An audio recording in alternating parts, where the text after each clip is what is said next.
6 months ago, I started my own sperm bank. Have a look and see what happened. Ladies and gentlemen, I'd like to have a chat to you about dyslexia. Anyone be interested in having a dyslexic baby? What the hell kind of a question is that? World's first dyslexic sperm bank. Open today.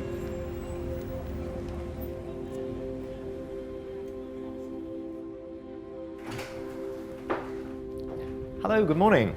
What's brought you in today? Just a bit intrigued, actually. Tell me, what do you know about dyslexia? I don't know, is that get jumbled up with writing? Is that a disability? You're kind of siphoned off and put in the special room. A lot of people think that people with dyslexia are stupid. I've heard that word used a lot. Given the choice, would you like your child to have dyslexia? No. I wouldn't kill it. I have a restaurant. Right. My head chef is dyslexic. Okay. And there's certain things I just wouldn't give him to do at all. Only 3% of people see dyslexia as anything other than a disadvantage. But look at the people around this room. Steve Jobs, co-founder of Apple, inventor of the iPhone. Who's more of an icon for genius than Albert Einstein? We've got a whole catalogue here full of people who are or were dyslexic, like Thomas Edison, Henry Ford, Alexander Graham Bell, who invented the telephone. Dyslexics have a difference in their brains that makes them literally see the world a bit differently. Quite a lot of good-looking ones. Love. Slightly jealous. Did you know that 40% of self-made millionaires are dyslexic? Say that again. What? That's amazing. It hasn't held any of them back. And the value of these individuals and their contribution to all areas is just really encouraging. And all of these dynamic achievers need to be given up as positive examples. It does not need to be a barrier to achievement. If you were thinking about how most people see dyslexia, what words do you think people would use to describe them? At a disadvantage. But by the sounds of it, they're not.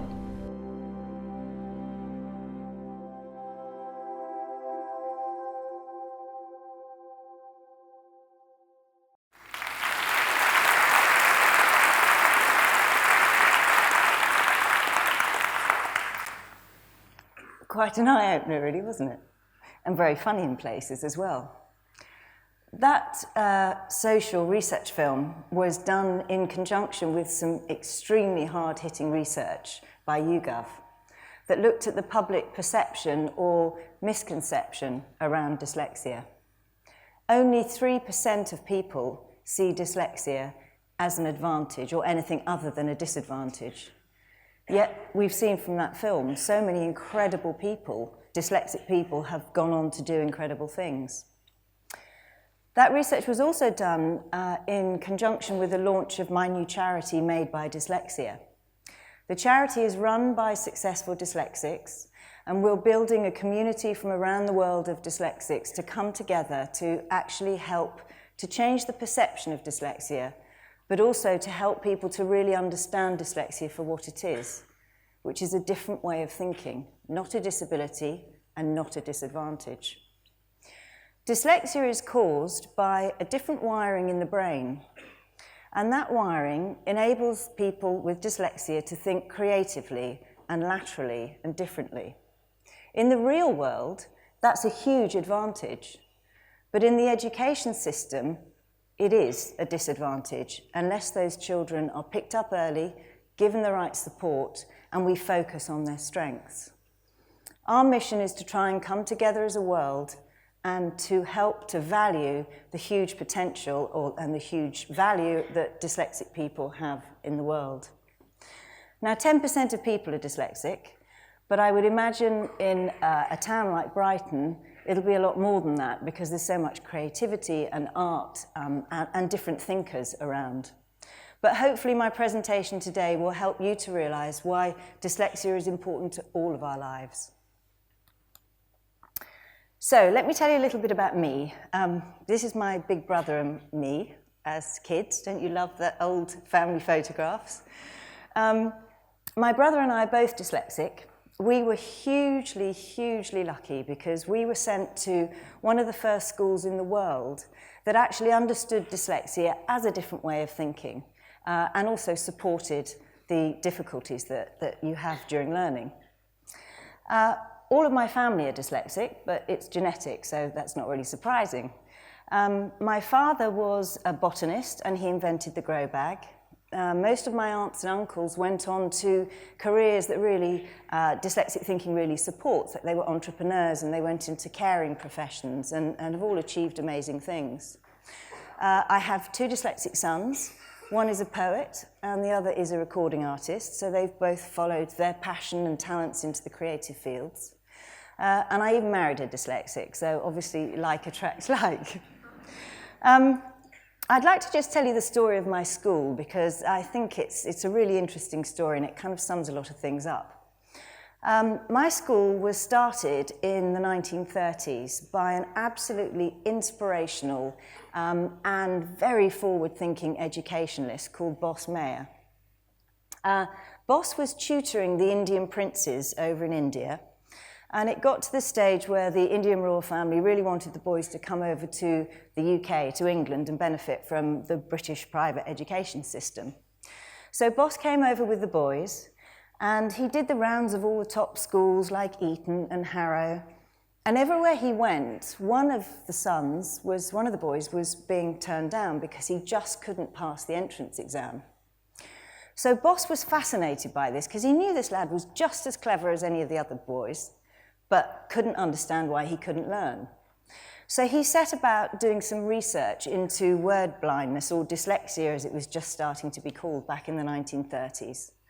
And Boss went over to America with a team of teachers to Columbia University, where he met Professors Orton and Gillingham, who were the first people to come up with an intervention program for dyslexic children. He got a team of teachers trained in this methodology, and then he came back to the UK and he set up Millfield School. Boss also went around to all the top private schools that had turned this lad away and basically said to them, send me your duffers. I want all the kids you can't educate and I'm going to turn them around. He also went to the parents and said, right, I can turn your children around, but you have to pay me 4 times the going rate that you'll pay to Eton and Harrow. Because with that money, he gave away 3 scholarships to children who had the same difficulties but couldn't afford to pay the fees. So Millfield School was built on 3 principles. It was built on Boss's passion for dyslexia and the fact that dyslexic children and people had so much to offer the world that they needed to be educated properly. He was passionate about different intelligences and the fact that he felt the education system was so narrow, it wasn't nurturing and supporting the creativity and the innovation and all the brains that we know can help the world. And he was also passionate about sport. He actually believed that those 3 things went hand in hand. Now, Millfield is now 75, nearly 80 years old, and the alumni is absolutely extraordinary. I was very, very lucky because as part of the research I've been doing to understand dyslexic thinking skills and the whole talents and abilities, Millfield opened up their alumni books and allowed me to write to all the old boys and all the old girls to actually ask them what their experiences were from Millfield and what they'd gone on to do. I have to be honest, I was completely blown away by what came back. There were presidents' children, there were prime ministers' children, there were children from acting dynasties who'd all gone on to achieve extraordinary things in their own right. But there were also people who had come in on scholarship, who were completely self-made, who had gone on to do incredible things like one of the leading lights in fusion power in the USA, or somebody who'd gone on to create incredible medical breakthroughs. All of these people had one thing in common. The education system had called them duffers. Until they got to Millfield, they focused on their strengths and they got the support that they needed. So you can see why I'm really passionate about helping the world to understand this is something that we really need to nurture. Because our teachers are still not being trained in dyslexia, and there are still lots of dyslexic children who are going through life, and people thinking that they're just stupid, when they're clearly not. Now, this is my son, Ted, who's actually now 24, so he doesn't really like me sharing this photograph with you.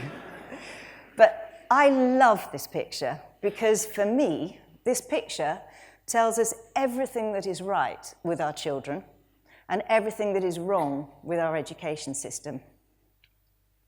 You see, Ted here he hadn't quite started school. He was nearly 5 years old.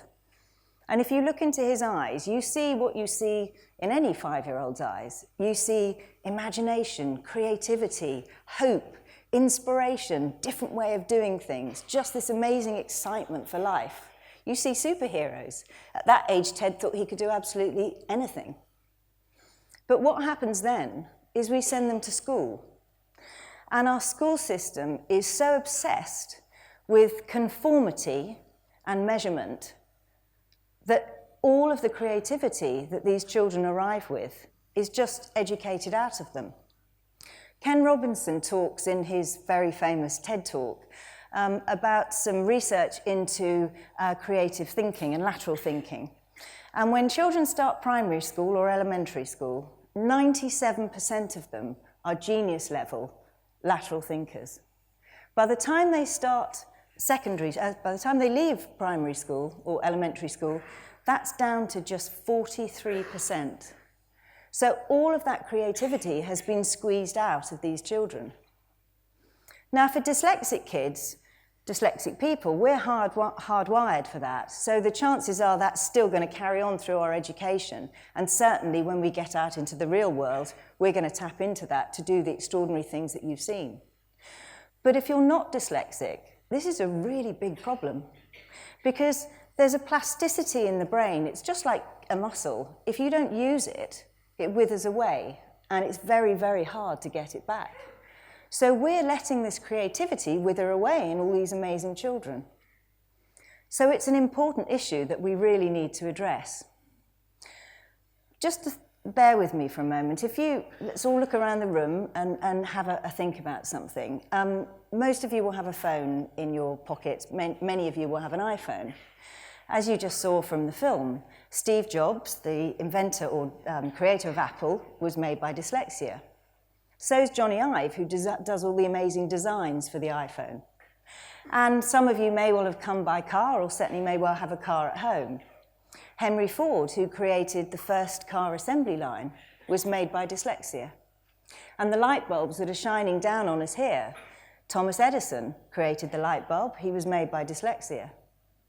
So, and the other thing is that GCHQ, the British Intelligence Agency, who actually keep our country safe from terrorists, actually actively employ dyslexic people because of their different way of thinking and their different way of being able to solve things and create patterns. So not only has dyslexic thinking created much of the modern world, but it's also keeping us safe. So just imagine if we were nurturing this type of intelligence, just imagine what that could be doing in our future.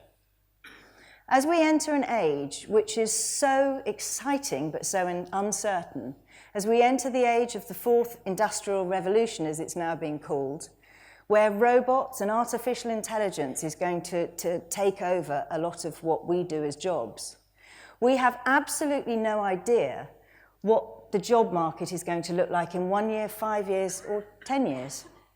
What we do know, and what experts are agreed on, is that the type of intelligences that we need are the type of intelligences that dyslexics have.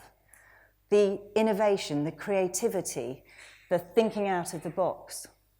So my big thought here is that why don't we, instead of actually taking these brilliant dyslexic minds and squashing them into an education system that doesn't fit and calls them disabled or disadvantaged, why don't we open up the education system?